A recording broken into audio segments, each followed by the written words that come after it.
Assalamualaikum warahmatullahi wabarakatuh.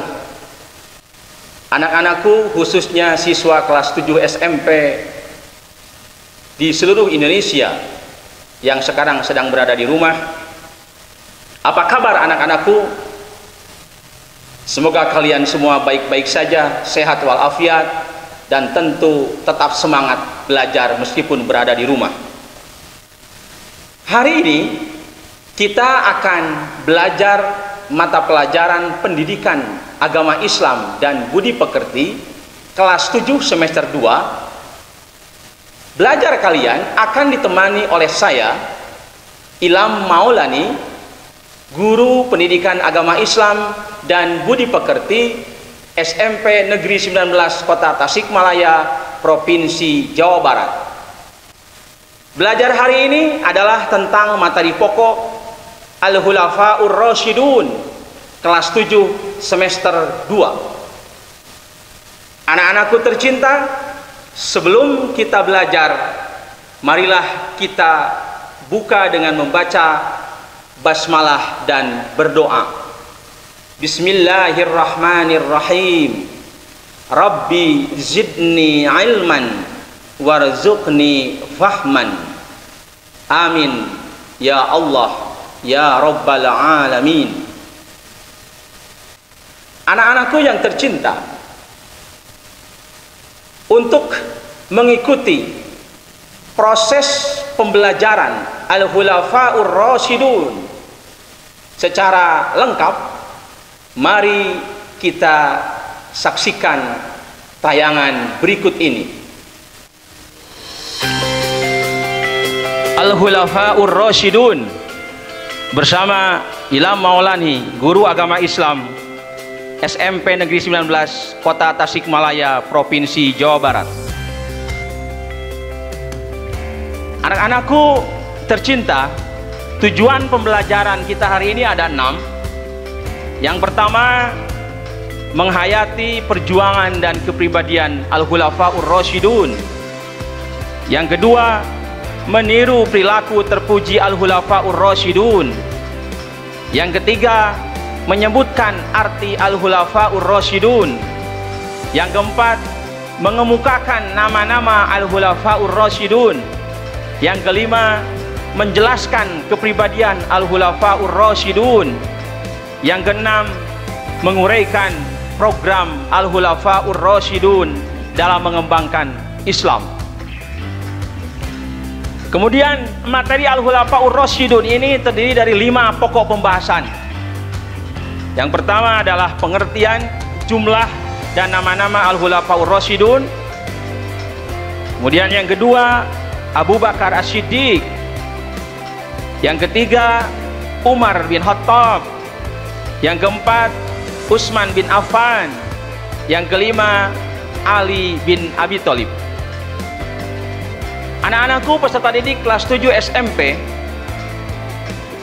sebelum kita lanjut kepada materi berikutnya, mari kita saksikan tayangan tentang kisah singkat Al-Khulafaur Rasyidun berikut ini. Ayah, terangin tentang Khulafaur Rasyidin. Baik, dengarkan ya. Siap, Paman. Siap, Ayah. Khulafaur Rasyidin berasal dari bahasa Arab yang terdiri dari 2 kata, yaitu khalifah yang berarti pemimpin dan al-Rasyidin yang berarti benar, pintar, atau lurus. Jadi Khulafaur Rasyidin adalah sebuah gelar yang diberikan atas kepemimpinan seseorang setelah Rasul yang menegakkan agama dengan benar dan lurus.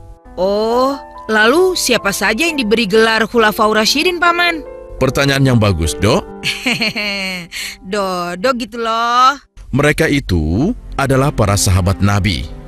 Di antaranya 1. Abu Bakar As-Siddiq. 2. Umar bin Khattab. 3. Utsman bin Affan. Dan yang keempat adalah Ali bin Abi Thalib. Oh. Dan para Khulafaur Rasyidin ini juga mendapatkan surga sebagai balasannya. Wah, enak ya mereka. Mereka pantas mendapatkan itu Karena perjuangan mereka menegakkan agama Allah, mereka lakukan dengan benar dan lurus, berpegang pada Al-Quran dan hadis Nabi. Oh, Di samping itu, jasa-jasa mereka sangat banyak terhadap penegakan agama Allah. Jasa-jasa mereka apa, Ayah? Baik, akan Ayah jelaskan satu persatu. Pertama, Khalifah Abu Bakar Asy-Syiddiq. Jasa beliau diantaranya: 1. Membebaskan para budak dan menumpas nabi palsu.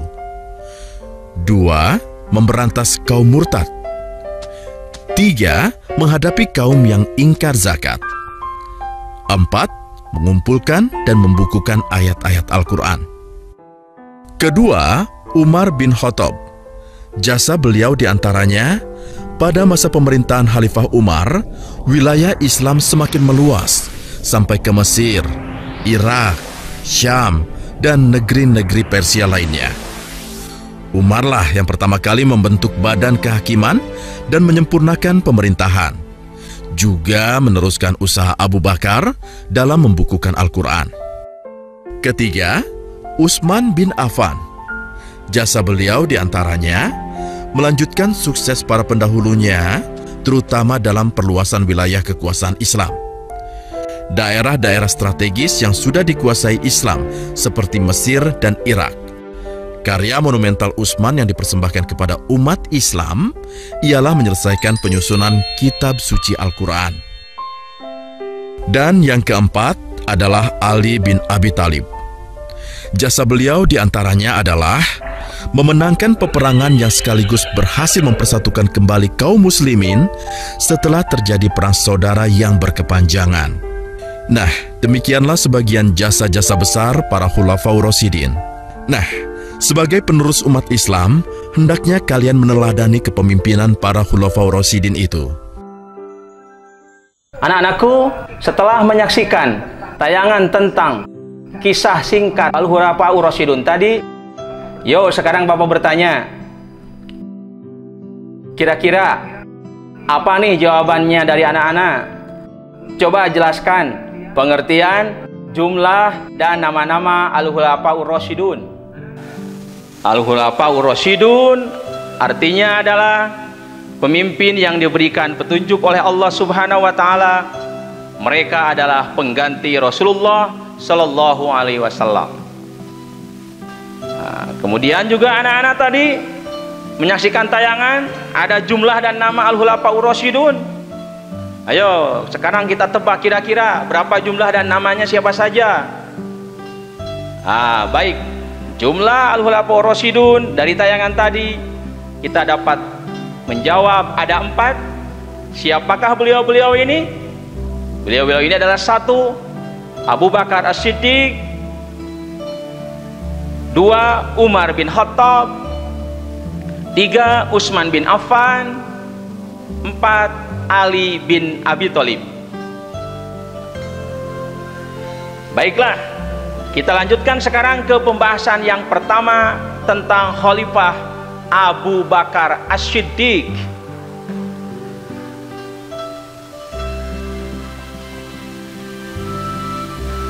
Abu Bakar ini lahir pada tahun 573 Masehi di Mekah. Beliau memerintah tahun 632 sampai 634 Masehi atau 11 sampai 13 Hijriah. Nama asli Abu Bakar adalah Abdullah bin Abu Quhafah. Beliau diberi gelar oleh Rasulullah sebagai As-Siddiq, artinya yang benar, karena Abu Bakar termasuk sahabat yang pertama membenarkan peristiwa Isra Mi'raj.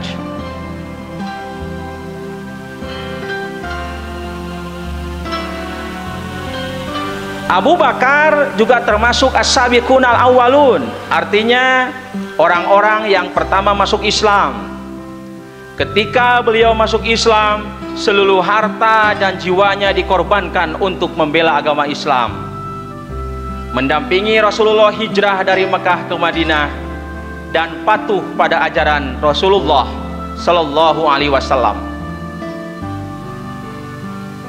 Kepribadian Abu Bakar Siddiq yang paling menonjol ada 4. Yang pertama adalah bijaksana, yang kedua tegas, yang ketiga setia, yang keempat dermawan. Nah, sekarang Bapak mempunyai satu tayangan tentang Abu Bakar As-Siddiq. Mari kita saksikan tayangan berikut ini. Abu Bakar bernama asli Abdullah. Lahir di Mekah 2 tahun 2 bulan setelah kelahiran Rasulullah Shallallahu Alaihi Wasallam. Ia dipanggil Abu Bakar karena ia sering menjadi pelopor kebaikan. Abu berarti bapak dan Bakar berarti segera atau dini atau awal. Sebab itu beliau selanjutnya disebut Abu Bakar. Sejak kecil, Abu Bakar senang sekali berbuat kebajikan dan hal-hal terpuji.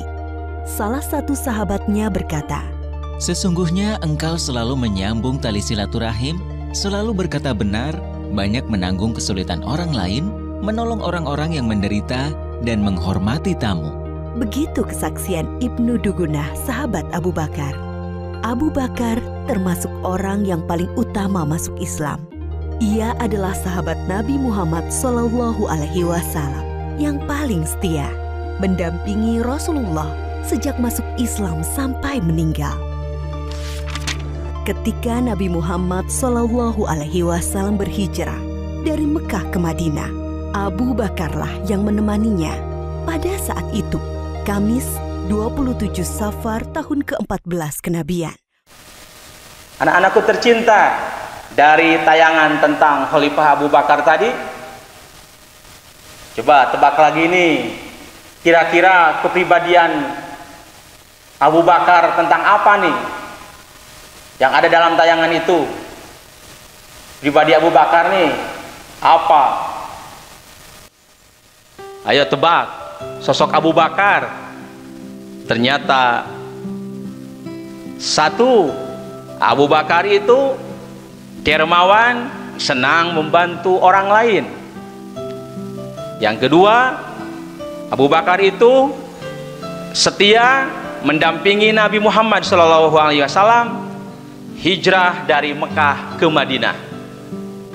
Nah, itu jawabannya ya. Saya yakin anak-anak juga banyak yang bisa tentang jawaban dari tayangan Abu Bakar tadi. Berikutnya, program atau perjuangan yang telah Abu Bakar lakukan ada 3. Yang pertama, menumpas orang-orang yang keluar dari Islam atau murtad. 2, menumpas orang-orang yang enggan membayar zakat. 3, menumpas orang-orang yang mengaku nabi atau nabi palsu. Abu Bakar As-Siddiq wafat pada tanggal 23 Agustus tahun 634 Masehi di Madinah, usia 61 tahun. Beliau dimakamkan di sebelah makam Nabi Muhammad SAW di Masjid Nawawi. Berikutnya adalah khalifah yang kedua, yaitu Umar bin Khattab.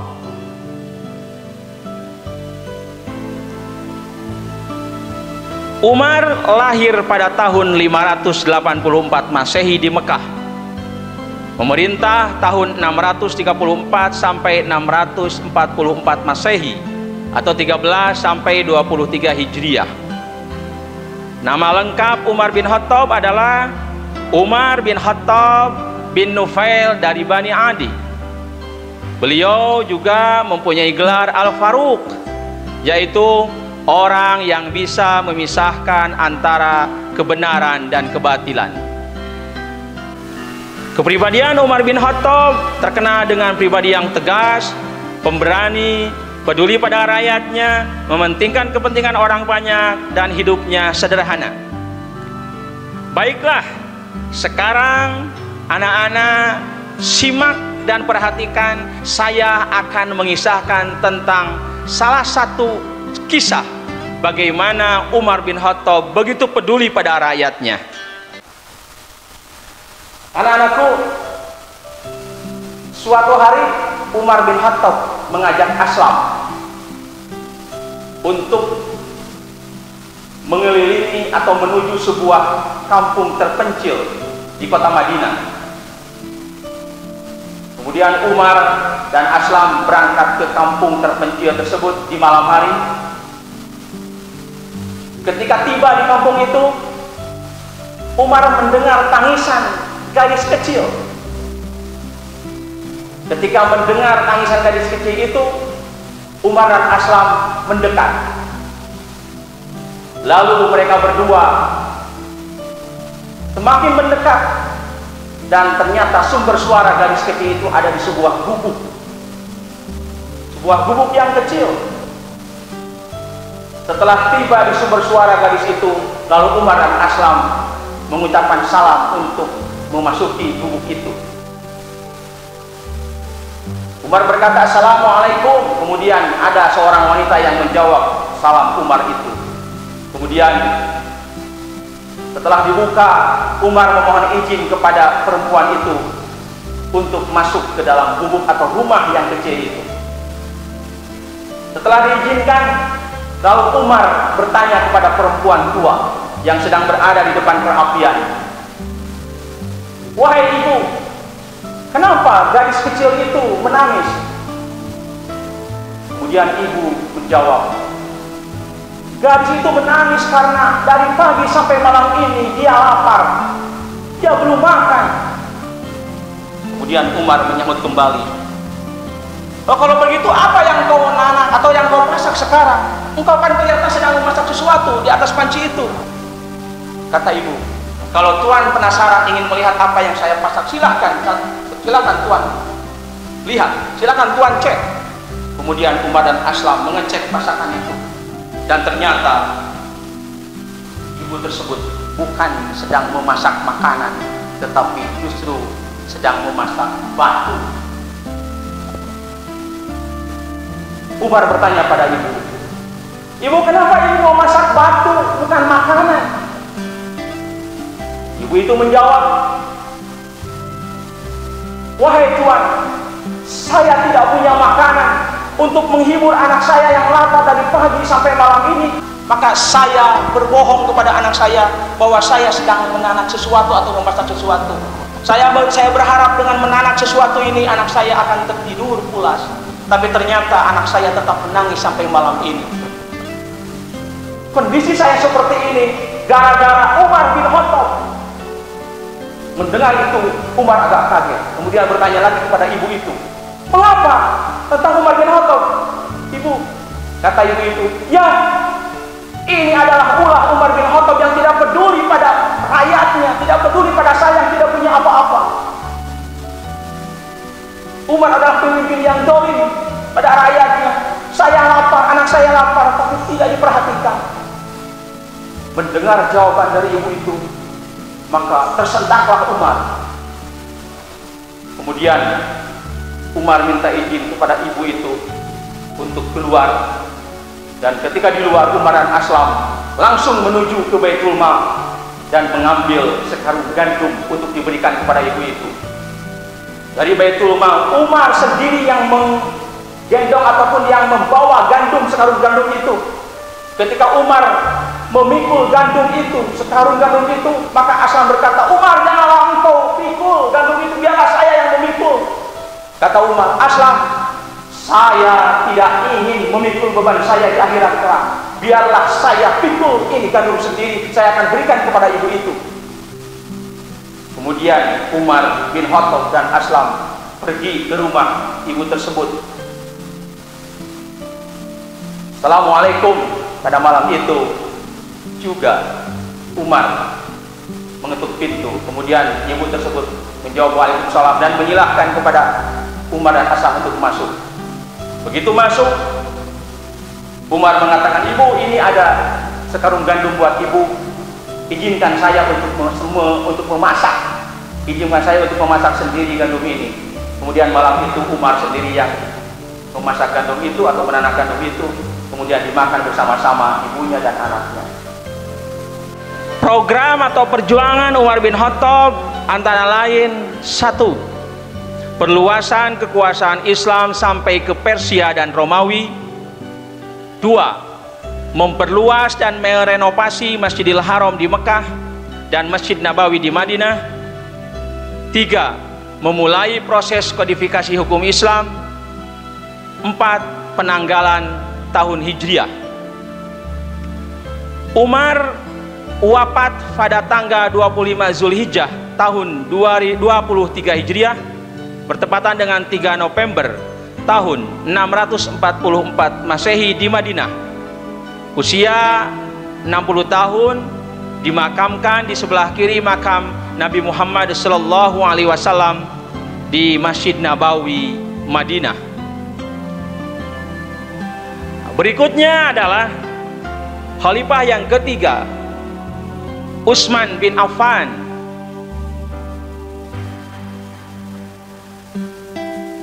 Utsman lahir pada tahun 574 Masehi, memerintah tahun 644 sampai 656 Masehi atau 23 sampai 35 Hijriah. Nama lengkap Utsman adalah Utsman bin Affan bin Ali al-Ash dari suku Bani Umayyah. Utsman mendapat julukan Zunnurain, artinya pemilik dua cahaya, karena Utsman menikahi putri kedua dan ketiga Rasulullah, yaitu Ruqayyah dan Ummu Kulsum.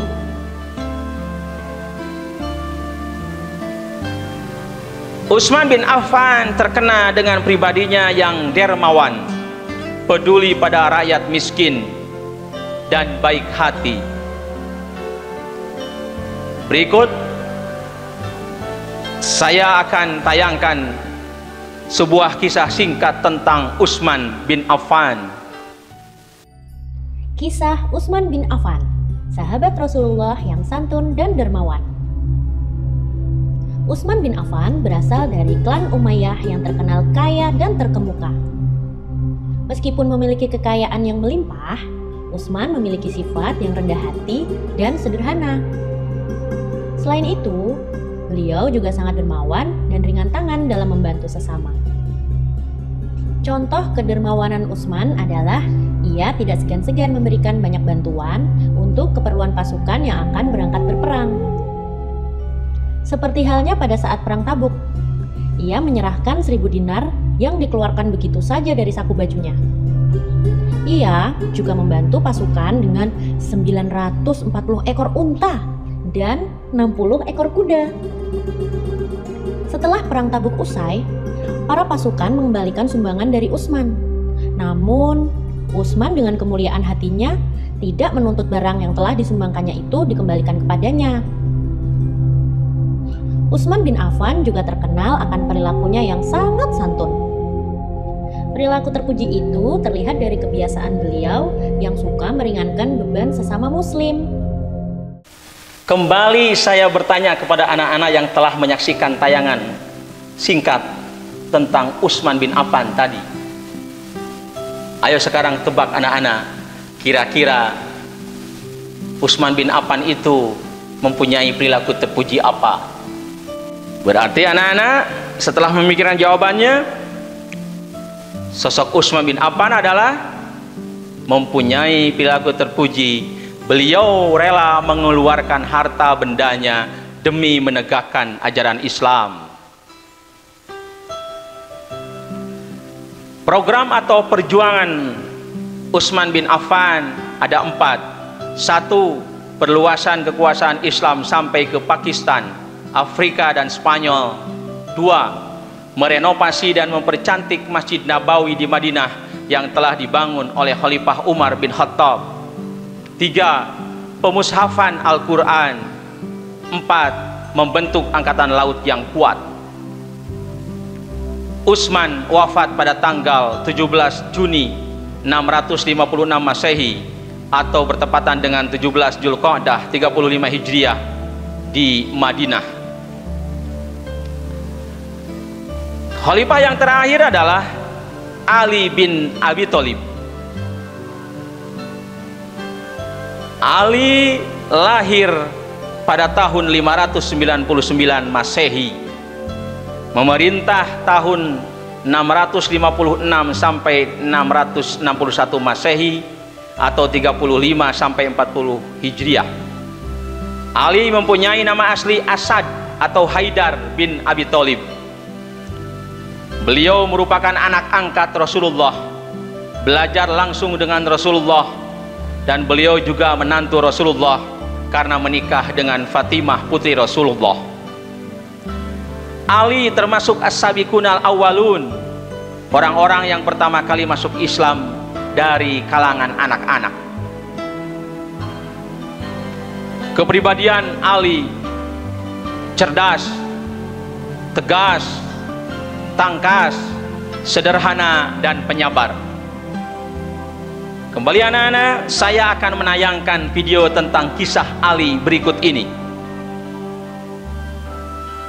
Nabi Muhammad Shallallahu Alaihi Wasallam pernah bersabda, "Ana Madinatul Ilm wa Aliyu babuha." Aku adalah kotanya ilmu dan Ali pintu gerbangnya. Melihat kenyataan tersebut, kaum Khawarijah tidak mau menerimanya. Lalu para tokoh Khawarijah berkumpul untuk membuktikan hal tersebut. Kita tanyakan saja kepada Ali 10 pertanyaan yang sama. Jika dia memberikan jawaban yang berbeda, maka benarlah apa yang dikatakan Nabi. Usul salah seorang tokoh Khawarijah ketika itu. Kemudian mereka mengirimkan 10 orang yang paling alim di antara kaum mereka untuk mendatangi Sayyidina Ali secara bergilir dan melontarkan pertanyaan yang sama. Lebih utama mana ilmu atau harta? Ketika ditanya dengan pertanyaan itu, Sayyidina Ali selalu menjawab dengan jawaban yang sama, lebih utama ilmu, akan tetapi dengan alasan yang berbeda-beda.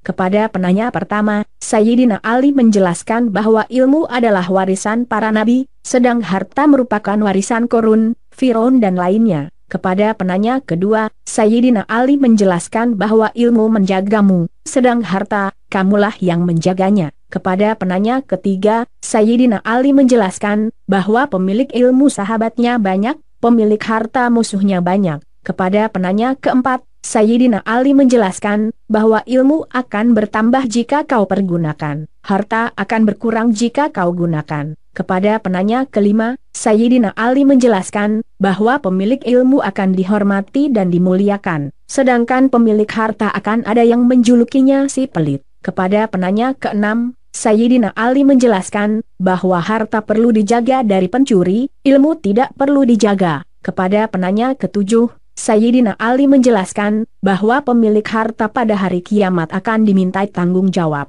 sedangkan pemilik ilmu akan mendapat syafaat. Kepada penanya ke-8, Sayyidina Ali menjelaskan bahwa ketika dibiarkan dalam waktu yang lama, harta akan rusak dan musnah, sedangkan ilmu tak akan musnah dan lenyap. Kepada penanya ke-9, Sayyidina Ali menjelaskan bahwa harta membuat hati menjadi keras, sedangkan ilmu menjadi penerang hati. Kepada penanya ke-10, Sayyidina Ali menjelaskan bahwa pemilik harta akan dipanggil Tuan Besar, pemilik ilmu akan dijuluki ilmuwan atau orang yang alim. Seandainya kalian hidupkan banyak orang, maka aku akan menjawabnya dengan jawaban yang sama dan alasan yang berbeda-beda, selagi aku masih hidup, tegas Sayyidina Ali kepada penanya terakhir. Dan akhirnya, mereka pun kembali dalam pangkuan Islam dan mengakui kealiman Sayyidina Ali sebagaimana dikatakan Rasulullah Shallallahu Alaihi Wasallam dalam salah satu sabdanya, "Aku adalah kota ilmu, dan Ali pintu gerbangnya." Itulah kecerdasan Ali bin Abi Thalib. Wallahu a'lam bishawab.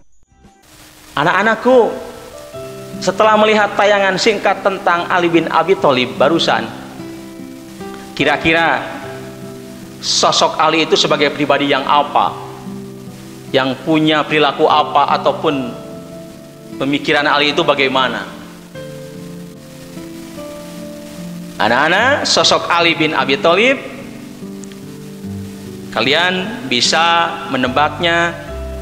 Sosok Ali bin Abi Thalib adalah mempunyai kecerdasan yang luar biasa. Artinya kecerdasannya yang tinggi atau luar biasa.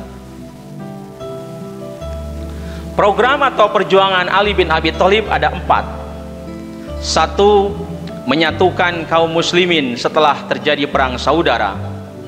Yang kedua, memfungsikan tanah negara dan harta Baitul Mal untuk kepentingan negara dan rakyat. Yang ketiga, penyusunan buku pokok-pokok ilmu nahwu. Yang keempat, membangun kota Kufah yang kemudian dijadikan pusat pengembangan ilmu pengetahuan. Khalifah Ali wafat pada tanggal 29 Januari 661 Masehi atau bertepatan dengan 21 Ramadan 40 Hijriah di Kufah, Irak.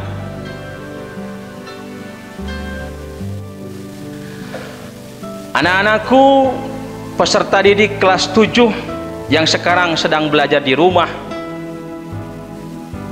penyajian materi dari awal atau dari pertama tentang pengertian jumlah nama-nama Al-Khulafaur Rasyidun sampai kepada pembahasan tentang Khalifah Ali bin Abi Thalib telah selesai. Maka terakhir tiba saatnya kita mengikuti kuis tes akhir pembelajaran. Sekarang anak-anak di rumah persiapkan buku tulis dan alat tulisnya untuk mencoba menjawab beberapa pertanyaan ini. Nomor 1. Al-Khulafaur Rasyidun artinya pemimpin yang A. dikasihi dan disayangi, B. dihormati dan dihargai, C. mendapatkan gelar atau julukan, D. diberikan petunjuk oleh Allah Subhanahu wa Ta'ala. Nomor 2. Jumlah Al-Khulafaur Rasyidun ada A. 1, B. 2, C. 3, D. 4. Nomor 3. Urutan yang benar dari Al-Khulafaur Rasyidun adalah A. Abu Bakar As-Siddiq, Utsman bin Affan, Umar bin Khattab, Ali bin Abi Thalib. B. Abu Bakar As-Siddiq, Umar bin Khattab, Utsman bin Affan, Ali bin Abi Thalib. C. Abu Bakar As-Siddiq, Utsman bin Affan, Ali bin Abi Thalib, Umar bin Khattab. D. Abu Bakar As-Siddiq, Umar bin Khattab, Ali bin Abi Thalib, Utsman bin Affan.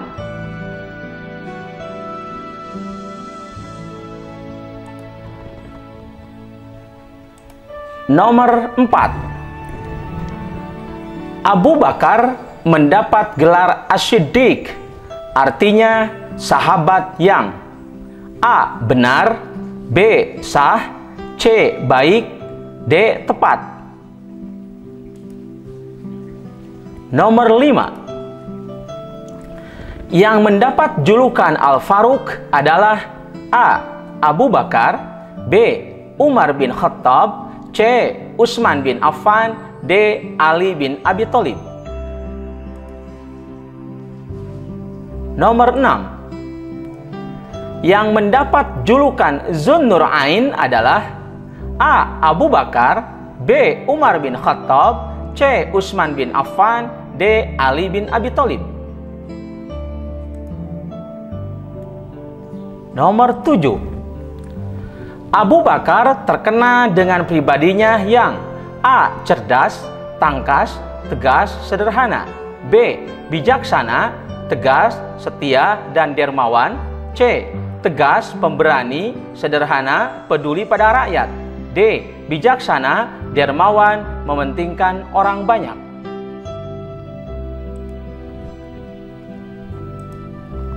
Nomor 8. Umar bin Khattab terkenal dengan pribadinya yang A. cerdas, tangkas, tegas, sederhana, B. bijaksana, tegas, setia, dan dermawan, C. tegas, pemberani, sederhana, peduli pada rakyat, D. bijaksana, dermawan, mementingkan orang banyak.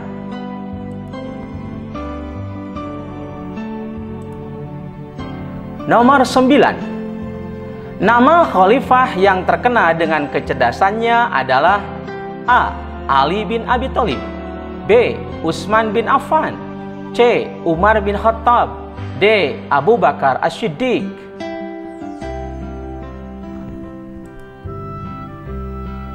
Nomor 10. Penanggalan tahun Hijriah merupakan program atau perjuangan dari Khalifah A. Ali bin Abi Thalib, B. Utsman bin Affan, C. Umar bin Khattab, D. Abu Bakar As-Siddiq. Nomor 11. Khalifah Abu Bakar memperoleh gelar As-Siddiq. Mengapa beliau mendapat gelar tersebut? Nomor 12. Khalifah siapakah yang memperoleh gelar Al-Faruq? Dan tuliskan arti gelar tersebut.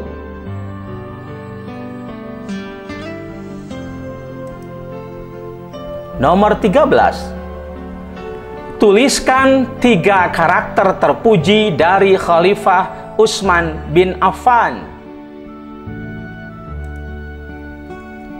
Nomor 14. Tuliskan 2 program yang telah sukses dilakukan oleh Khalifah Ali bin Abi Thalib.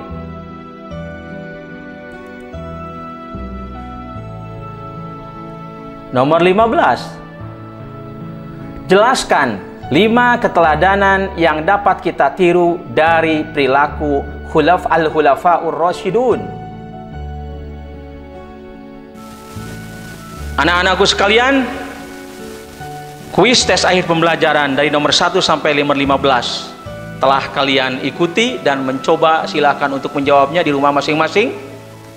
Jangan lupa jawaban kalian yang telah ditulis di buku tulis kemudian difotokan dan dikirim, bisa lewat email atau WA atau media apa saja ke guru agama kalian masing-masing. Anak-anakku peserta didik kelas 7 SMP di seluruh Indonesia, dari awal sampai akhir kita telah selesai mengikuti proses pembelajaran tentang Al-Khulafaur Rasyidun. Namun demikian, sebelum kita tutup, ada beberapa pesan yang ingin saya sampaikan. Yang pertama, marilah kita meniru perilaku terpuji dari Al-Khulafaur Rasyidun. Ada perilaku tegas, berani, cerdas, peduli pada orang lain, dermawan, membantu orang lain, setia dan lain sebagainya. Marilah kita berusaha bersama-sama menerapkan perilaku-perilaku terpuji itu dalam kehidupan kita sehari-hari. Yang kedua, meskipun kalian berada di rumah, tetaplah kalian untuk terus belajar. Tetaplah kalian membiasakan membaca Al-Quran dan sholat 5 waktu. Yang ketiga, dalam rangka mencegah penyebaran virus corona, kalian tetap menjaga diri dan keluarga, menjaga kebersihan, kerapihan dan ketertiban di rumah, terapkan tetap social dan physical distancing, jaga jarak dan lain sebagainya. Kita berharap, berdoa pada Allah Subhanahu wa taala, semoga musibah yang sedang melanda bangsa Indonesia ini segera berlalu. Semoga penyebaran virus corona ini segera hilang dari negara kita tercinta Republik Indonesia. Mari kita tutup proses pembelajaran hari ini dengan membaca hamdalah bersama-sama. Alhamdulillahirabbil alamin. Assalamualaikum warahmatullahi wabarakatuh.